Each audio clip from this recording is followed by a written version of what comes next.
নমস্কার, আপনারা দেখছেন ওঙ্কার বাংলার সঙ্গে রয়েছে আমি কোয়েল। নজর রাখবো কিছু গুরুত্বপূর্ণ খবরের দিকে। শহরে অনুষ্ঠিত হতে চলেছে প্রতিরক্ষা বাহিনীর শীর্ষ সম্মেলন। আগামী 15 থেকে 17 সেপ্টেম্বর কলকাতা শহরে আয়োজন করা হয়েছে কম্বাইন্ড কমান্ডার্স কনফারেন্স। এবারে সম্মেলনের মূল বিষয়বস্তু হলো year of reforms transforming for the future.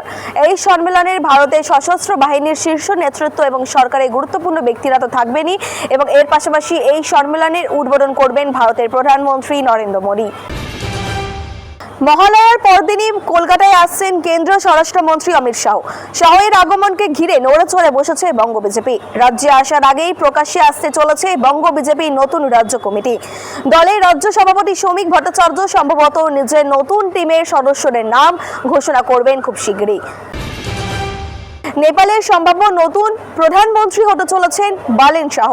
শিক্ষাগত যোগ্যতা সিভিল ইঞ্জিনিয়ার। বর্তমানে তিনি কাঠমান্ডু শহরের মেয়র।